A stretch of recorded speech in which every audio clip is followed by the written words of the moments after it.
Go on. It's live. Hi, everybody. It's Michelle Rockwood and Laura here.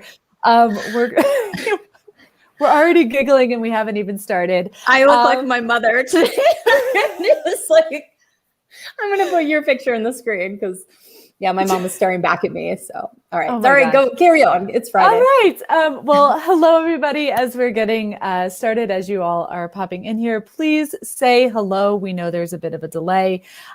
Please say hello in the comments. Let us know where you're joining us from. And as always, please let us know the sound is going through. So if you could tap the like button, the heart button, something like that, it reassures us that we're not talking into the ethers. But we are back today to talk a little bit about why heart-centered, caring coaches, service providers, all of you watching us today, why we avoid sales at all costs. So Michelle and I wanted to chat about this. And hi, Lauren, nice to see you. Thank you for letting us know that you're here.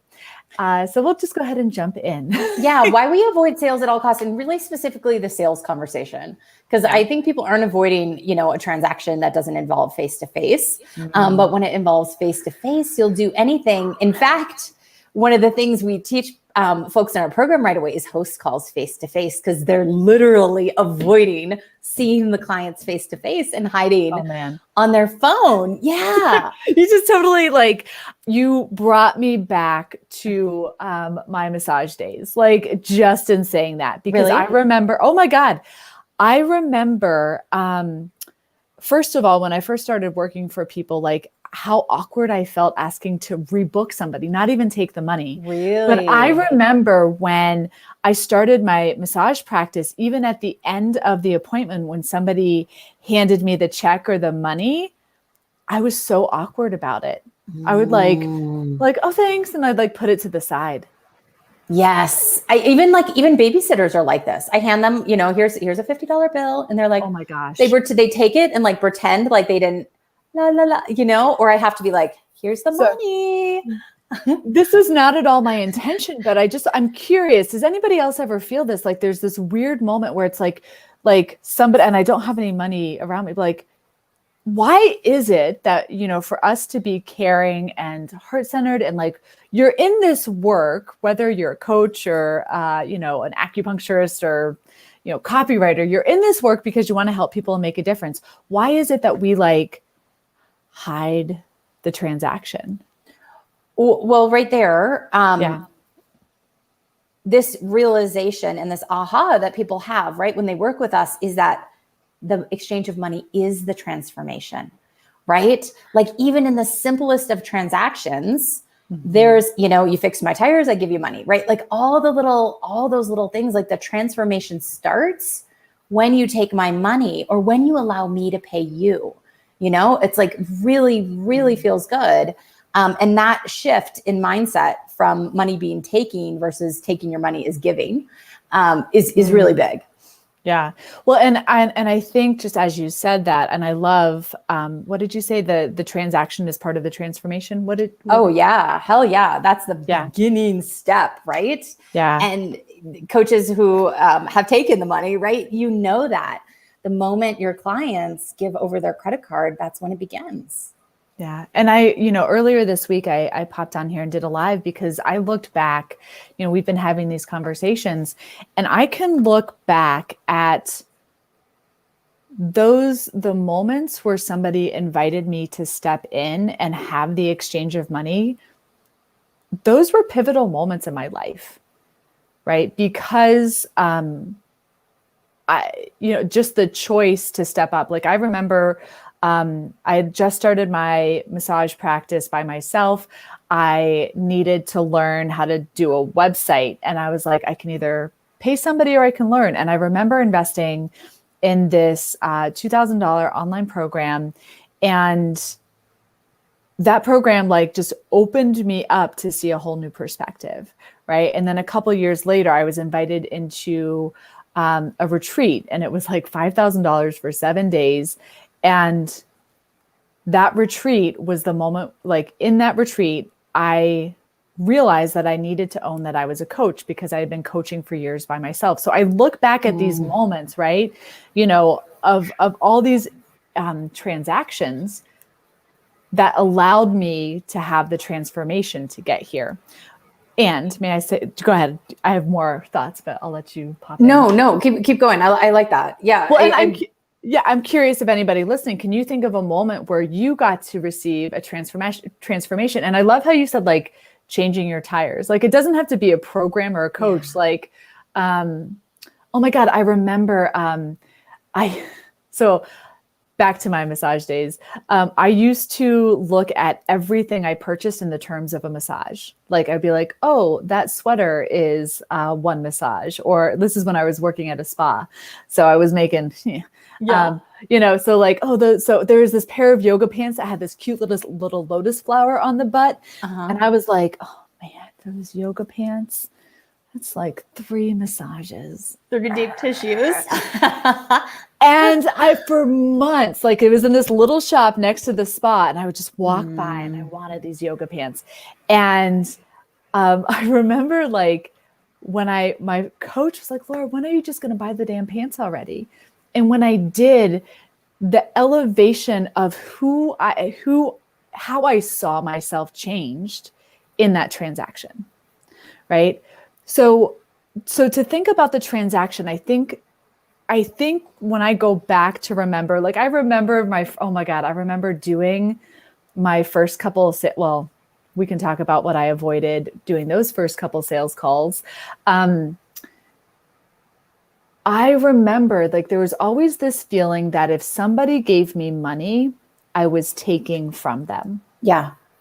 And I think when I get to the heart of why heart-centered practitioner, or the heart of why we avoid the sales conversation, is because I think that somehow there is this belief that we were taught that if we receive for something that is easy and natural and obvious, because you know that this work is just an expression of who you are, if we receive for that, somebody else is losing. This is a legit feeling, what you were saying, really feeling like it's not okay to receive that for something that comes so easily. Yeah. And I remember boxing you, Laura, and being like, when I saw my first program, like, are the police going to come? I was like, is this illegal? I'm exchanging my coaching for thousands of dollars over the phone. Like, how is this okay? And, it was okay because the client loved it, because that exchange of money lit a fire under their butt and they quit the job they've been wanting to quit, right? They stepped into the relationship. They sold the house. Oh my God, I had a client pull her kids out of school, move across town, live in this like farm home with a bunch of land, right? Because she paid me money to find that out for herself. It's so freaking cool. Can I make another suggestion as to why people avoid sales conversations? Please. They haven't practiced them. It's so simple. Yeah. It sounds so dumb, but so in our coaching program, in BodyMind coaching, you practice 100 hours in order to receive your certification, right? I believe it's 100 hours. So then you go get on the sales call. Our folks, of course, have practiced the sales conversation, but have you? So, we do the 10,000 hours and we're an expert in our field, but there's this major disconnect because you literally haven't practiced this fucker, right? Like you are not an expert in this and it takes practice. Your expertise over here doesn't matter if you can't articulate what the heck it is that you do. Well, and so may I add on to that one as far as not practicing is because I know this is part of like going into a little bit when I created BodyMind coaching and put this process together, I quickly realized it was non-negotiable for me from the very first round that I did this program that people learn how to sell, because I have taken so many freaking continuing ed courses. I've learned so many modalities. I've done multiple coaching programs. I've done all these things where people tell you, here's the modality, here's how to coach, here's how to do this. Nobody teaches you how to sell. So I think it's not only are they avoiding having sales conversations, it's that somehow in this, especially in the coaching community, there's a belief that if you just coach somebody that you're selling. Yes.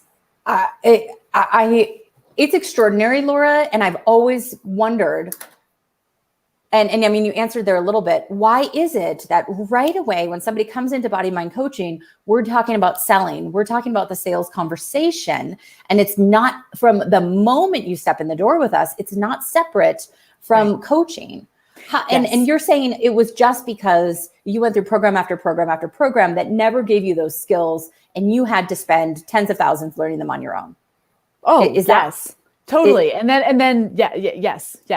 And how did you even know that you needed to learn them on their own? Because so often I see people that are like literally, and with love, I say this to you, they don't know that they need sales skills, basic sales skills to run a successful business.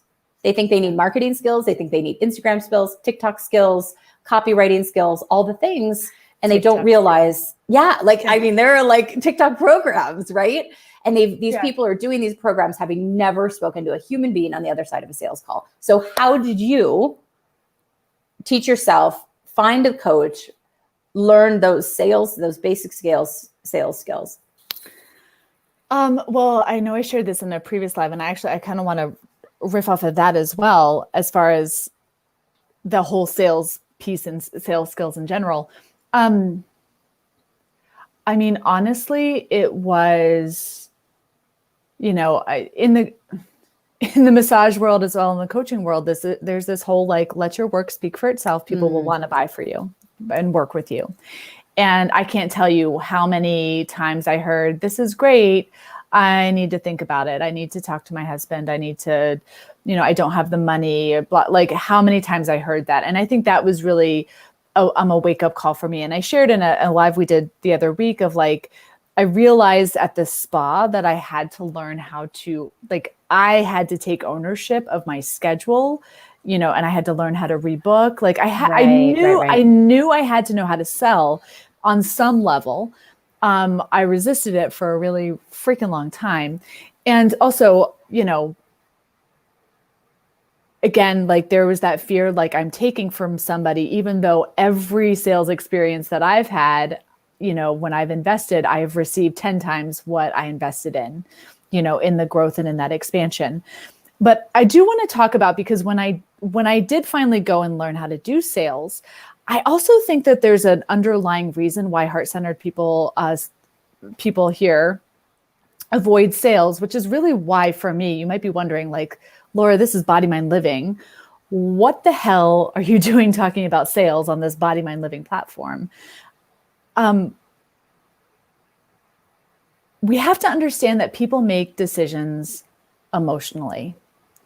Our culture wants us to believe so badly that that every decision people make is logical. When really, like, if you go and look, it's like decisions are like 90% emotional. And then you go look for the 10% logic of what supports your emotions. Yep. So I think, so it's not only that, a lot of heart-centered people are avoiding sales because they feel like they're taking. I also think that there's been a huge disservice that all these, and I've taken many of these, and part of why Body Mind Sales came into this is because I felt so shitty in so many of these sales programs.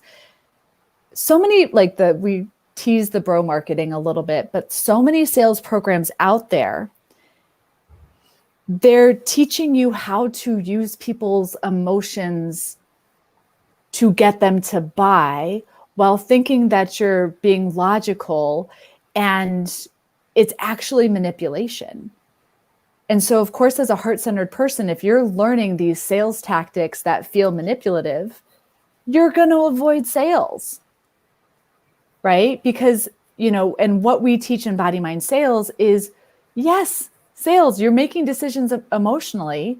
So let's help you feel, honor, acknowledge the energy that shows up, and get to a point where you're making a choice on what it is that you want in your life, of what you're claiming. And when you get to that place, if there's still that alignment, we can talk about working together. Right? Am I hope. No, you're totally making sense. And when I heard you say this, everything clicked for me years ago. Mm-hmm. And Laura stood up in front of us and she was like, sales is not about getting people to a yes. And we were all like, what the fuck are you talking about? Like, all we want is a yes on a call. And she's like, no, sales is about choice. It is about helping a client come to choice. So if you are showing up to the call, think about it. If I'm showing up and my intention is to get you yes to join the call, everything is going to be off.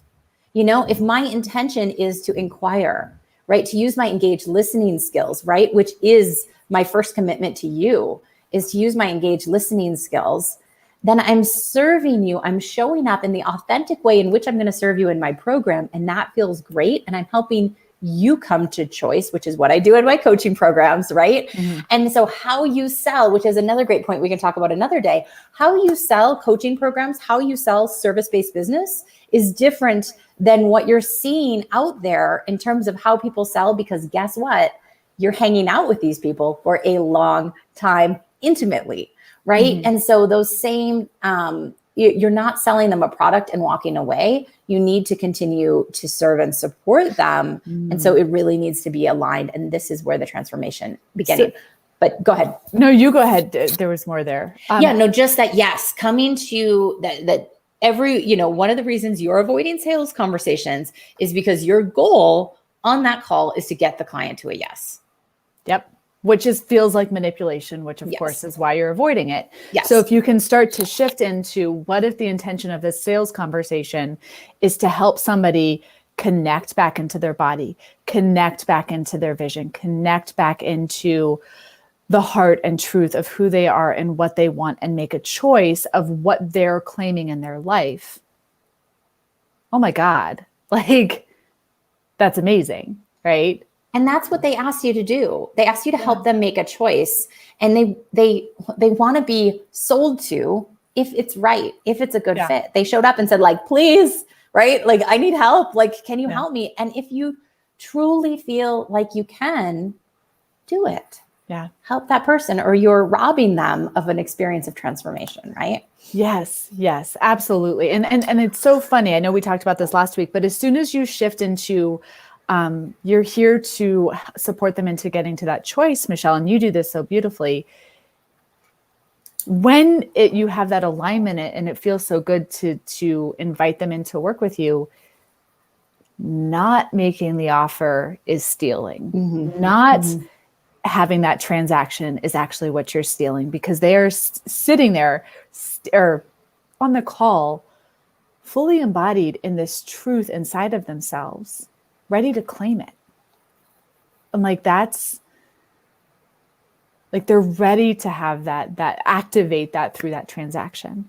Right. And this, like, our work matters so much. Oh my God. Relationships are on the line, like marriages, right? Parenting, friendships, wealth, jobs. Like, this is not clothing sales, which also is important, right? Like, that it matters, but this is real life. And I remember my mother-in-law said to me, how do people afford to work with you? How do they justify that?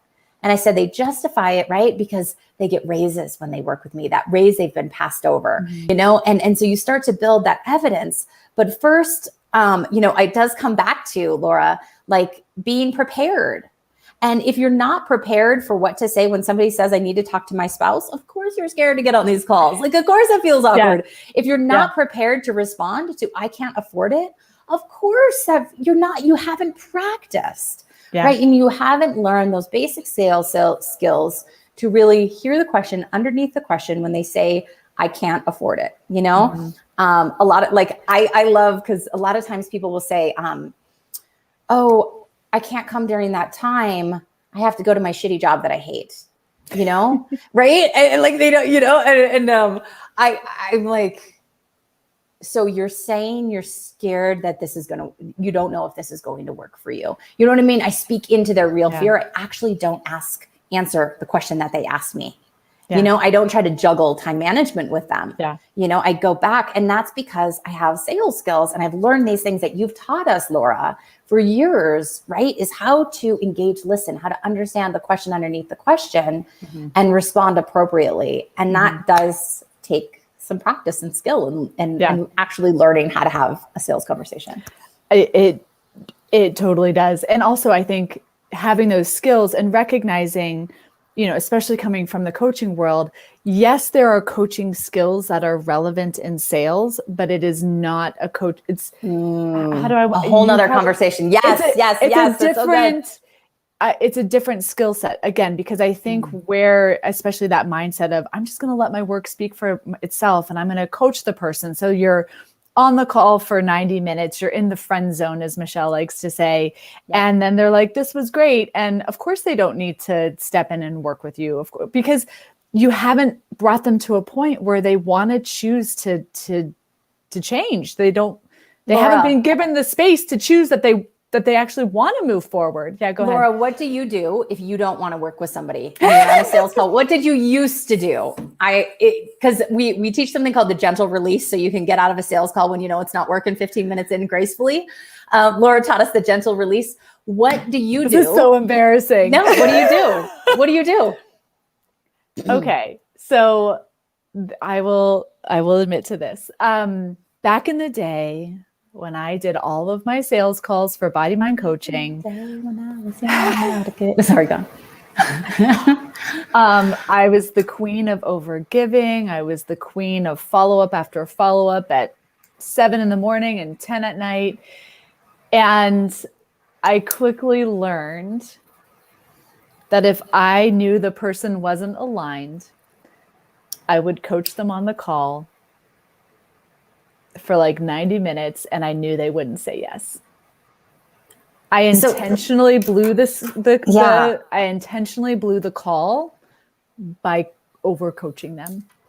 So do you guys understand this? And say no in the comments if you don't, because it's kind of a hard thing to grasp that if you're on a sales call, an enrollment call, and you start trying to solve the person's problem, you're actually taking a nosedive towards poo-pooville. Like that is just like not the way to go. The solving of the problem, people do not listen to you until they pay you, until you're in that container of support. I would say they don't listen to you until they've decided that they actually want to. My mom is the queen of like, Laura, do this, you should do this, you should do this, you should do this. I'm like, thanks, Mom. Sorry, there's a middle finger. Thanks, Mom. And then the moment I'm like, hey, Mom, I could use your advice, I listen, right? Yes. So what happens is when I would intentionally blow the sale by saying, you need to go do 1, 2, 3, 4, 5. And then they'd be like, that's great. And I'd be like, so do you want to work with me? And they're like, no, I'm going to go implement what you shared with me today. And I'll be back when I'm ready. And I never heard from them again. Yeah. And it's an easy way out is to give somebody advice and tell them what to do. And then you don't have to, I still feel like we're not explaining this properly. No, I think it's the idea, like, you think they get it? I think this is why the idea of like, it's about choice. First of all, how many people you ask them what they want, they don't know, right? So think about a 45-minute conversation where you can actually help them get clear on what they want and choose that, right? People can't change until they choose to change. So if you're sitting here on your calls, trying to give them all the advice of what you think they want, and solving their problems, thinking that is going to demonstrate that you are a wonderful, amazing coach, and then you wonder why they need to think about it, ask their spouse, it's too expensive. It's because they never actually had anybody hold them in a space to say, feel the shit, feel all the fears and all the overwhelm and everything that you're feeling. Feel the energy of the hopes and dreams and desires that you know are out there. Come back down into your body. Come back down into the wise place of yourself and choose what you want. Yes. So like what she's saying is like there's this funnel, and the coaching call is a funnel, just like, a funnel. And, if you start coaching them and showing off your coaching skills by solving their problems, which is going to be your natural inclination because you're a loving person and you want to give them the thing, you're actually steering them away from the point of the conversation, the intention that you set when you got on the call. And that is to make a choice as to whether or not you're going to work together. Mm-hmm. And as you know, as a great coach, you're almost those bumpers. Like you've used this analogy before in bumper bowling, where you keep, right? Yeah. You keep your client on this path And if you allow them to stray out of the bumper, now you're getting into friend territory, you're getting into coaching zone, you're solving their problems, and you're getting off track. And so with love, you're not being a good coach. You're being something else. I don't know what it is, Well, and this is where like sales skills complement. I think sales skills have a lot of coaching elements to them, but it is also, it's like with adjacent major boundaries. Yeah, it's like coach sales skills are coaching adjacent. And so I think a big reason people avoid is they think the coaching skills are enough, but sales skills are like, there's a little bit like they're just a little bit different. It's a slightly different format and all this stuff. And I would say, I mean, this might be a place where we could probably do like a whole other live. I do think, like, for me, when I think of like this, the sales conversation is to bring them to choice. To me, I think the choice is like, what do they want for themselves? Like, that's the choice. And then the secondary choice is it aligned to work together? And then the third choice is, do you want to work with me? Like, that's how I, how I think of the choice in the conversation. You know what? Sometimes I actually, and if this is you, like, put a comment below or an emoji. If you're really amazing at what you do, I actually think sometimes you're worse at selling than other people, because you think, I'm so great, my program's so great, shouldn't my clients speak for themselves? Shouldn't you be able to look at a testimonial? Yeah. Right. And I've had all this success over here. Why can't you see it? Yeah. And you haven't practiced that skill, and it gets to be really frustrating. Well, and I know this was a comment. I'm going to go on a little human design tangent for those, because the projectors. So I'm a projector. Yeah. It's important for me to be recognized. It's important for me to be invited. And sometimes I think in the sales conversation, I've brought intentional pieces in to, like, I so desperately want my work to be recognized and speak for itself. And also I get to recognize that, so in the sales conversation, I'm looking for moments to say, one of the things that I really love of what, of this and ways that I've worked with my clients. And I've also had these experiences, like, I'm recognizing my own genius.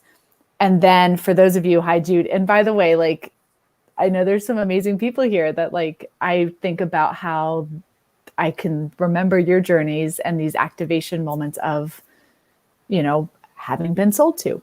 But with human design as a projector, I have to be invited into, actually, I'm going to veer a little bit because I don't know where I'm going in this moment. And I wrote down a note that I think makes sense here with this idea of recognizing. You do have to recognize letting your work speak for itself. I do think there's a bit of, like, you have to take ownership that you're baller and brilliant. And I think one of the underlying things, like, to me, there's like the skills, the format, like, of course you're avoiding it when you don't have that. And also I think underneath that emotional piece is, it feels like you're selling yourself. And if you haven't recognized and taken ownership of how baller and amazing you are and your brilliance, of course that feels awkward. So there is this element of recognition for yourself. I do certain things in a sales conversation where, like I might kind of sit there and just wait for them to say, can you share a little bit about how you work with me so I feel invited in? Or, I'll do little things like that. But you do have to recognize and own your brilliance, and also recognize that you're not selling yourself at all. You're actually not even selling your services. You're selling the opportunity for them to have the support to take what they have just claimed and chosen and make it real. So you're actually, to me, I think the actual offer is them. Yes. And when that shifted for me too, that was another, like, really big breakthrough. Mm-hmm. My poor mother-in-law, I'm always using her, but she said to me once, she said, Michelle, I was preparing for my wedding, and she said, nobody cares but you. It sounds super mean, but what she meant was, like, this matters to you. So, like, do whatever you want. And I had horses. I, like, had my girlfriend play piano in the middle of it, right? Because nobody cared but me. And it wasn't about it wasn't about me. Like it was, and so when you can get on these calls and you realize and you take yourself out of it, Mm-hmm. it's not about me. This isn't about my expertise or my knowledge. It's actually about the client Mm-hmm. and their transformation. And my job is to help them to see themselves. Mm-hmm. You don't need to be this expert. You don't need to have all these, credentials on the wall, because it's just about your client and your ability to help your client see themselves. Mm-hmm. That's a big relief. Yeah. And I wanted to speak to your projector too, Laura. So yes, Laura's a projector. A lot of you guys are projectors. For some reason, I think in our community. And so, some of the things that Laura does too in the enrollment conversation is she asks permission. Would you like to hear more? Mm-hmm. Right. And so the person says, yes, can you please tell me more? So there's little things you can do like that to just even make the conversation more comfortable based on your human design. Mm-hmm. And human design, I love it. I love it. I love it. But you're in charge of your destiny. And stepping up and being uncomfortable is okay. And you're going to find your way, right? Through letting it be messy. That fits in perfect alignment with your human design. I thank you for saying that. And to me, I look at human design as like, I have a certain set of strategies and strengths that I'm just mindful of. And yes, that doesn't mean you never step out of your comfort zone in a major way. No. Right? Like 100%. You just know that ideally, right? Yeah. When invited in. So how am I going to put myself in the situation that I can be invited in? Yeah. And for me, I have so much language around the invitation, and just, you'll hear me like, I'd love to invite you. Like, if you're curious, could you just an example of this though, for manifestors, generators, you like to respond. So just like yes or no questions are really great. They help you respond. But for manifestors, so I used to say like, is it okay for me to share with you how I might be able to support you in this? For a manifestor, if we're talking human design, that feels like shit. Like they just need to say, I'm going to share with you how I can help you with this. Like it's a statement. So these are little tiny, we're getting into the weeds here, right? So Judy, manifesting generator, like really getting into the energy of what, you want to, I would actually, if I were you, Judy, in the sales calls, I would get really intentional. And Michelle is so great at teaching this about how to set up the call, how to set that intention for the call. Judy, I think that there's some really great things that you can do about bringing the energy in from that manifesting part of you, in that intention space. And then in the generator, having yes or no questions throughout the call to help keep you in alignment with that energy. And it's going to shift how you feel in the sales conversations. But we're getting into this is like the embodiment piece of what we talk about sales. We have a whole free resource if you haven't gotten it yet, at thenewbodymind.com/sales. And we talk about like embodiment principles to bring into sales conversations. And because to me, when you're holding space for this person, like you've got to be embodied, you're helping them become embodied, you're making the choice. And then once that choice is made, you're looking at how are you going to continue to move forward for that person to honor that choice, which looks like working with you. Grab this tool, everybody, because it's one thing to talk about sales. It's another thing to learn about sales. And it's a third to take action and make the little steps necessary to thrive on these sales calls, and the mindset shift and the embodiment that's necessary to get on them in the first place, right? Mm-hmm. To stop doing all those social media posts, or keep doing them, but right, to get out of the swirl and to take your energy away from the thing that's not making you the most amount of money and get those people on the call. So one thing that really drives me crazy, Laura, is when people study about a thing, or they absorb all this information, but then they don't go do, because you learn the sales conversation, you learn about embodiment and sales by taking these steps and practicing them. So I really invite you, don't just listen to us on these Fridays. Like, take the steps necessary to implement this, to practice it and practice it and practice it. And this training can help you take those first steps to do it. Can I give a little challenge here as we wrap up? Go for it. So one, go get the resource, please.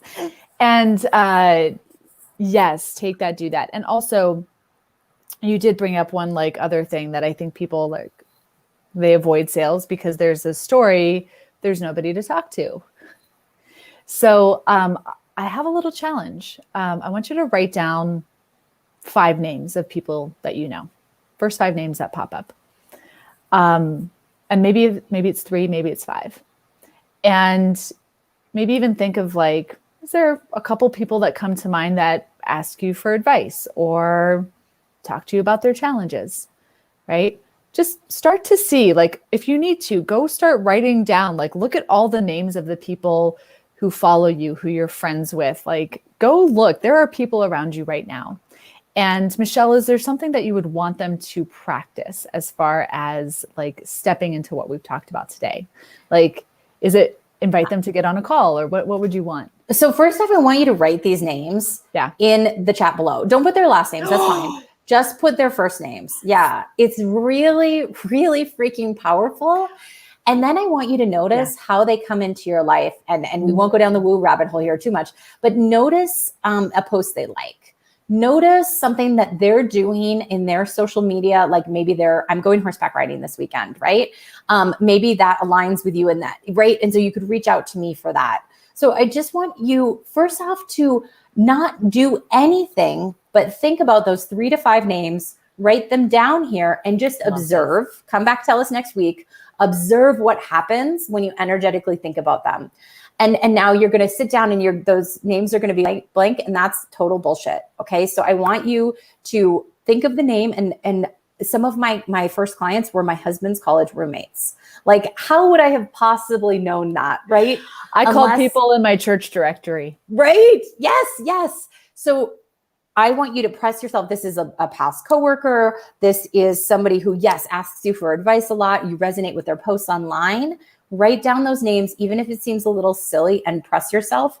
And I love the challenge, Laura, of like sometimes doing nothing is the very best something, right? And so put those names down here and just simply think about them for the next week. Like, that's it. And I don't want to push you to call them, to do market research or anything. Like, you know what needs to be done, and write their names down. Yes. So put their names, first names are fine. In the chat box. And then, yes, just, I love to always like send a little energetic love note out into the world and start to see what shows up, because I do think it's not necessarily why people avoid sales, but I do think that there's this story that there's nobody to have these sales conversations with, which is why you're avoiding it, doing all the fun little, creative cul-de-sacs of memes and shit like that. So I know we need to go. Okay. But I was on a sales call the other day with a gal, and she talked to me about her door and the clients and clients and clients and clients. And she said, as I step into this, Michelle, I'm really going to have to up my marketing game. And I was like, friend, you don't like, how about you have an empowered conversation with the next 3 people that come in your door in your massage practice today, and I'll teach you how to do that. She was like, oh, but that's going to be uncomfortable, right? Like, I'm going to have to put myself out there. I'm going to, right? All these things I could hear coming up in her brain. I'm actually going to have to do the thing. And so, yeah, we're going to rip off the Band-Aid and we're going to have those conversations.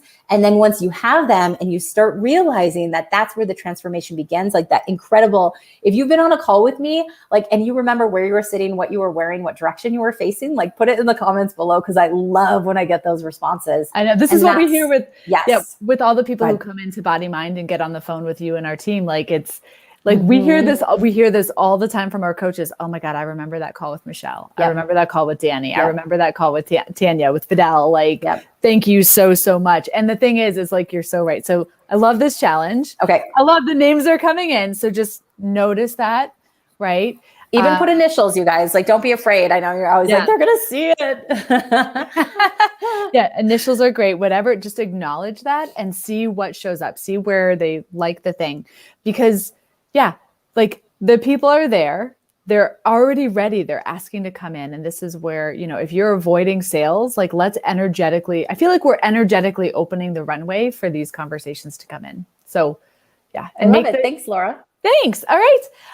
We'll be back next Friday. And also, just as a heads up, save the date. I think it's the week of May 10th. we have something fun that we're putting together. So just know that it's coming, and we'll have more details about that soon. But for now, go get the free resource and we'll see you soon. Have a great weekend, everybody. See you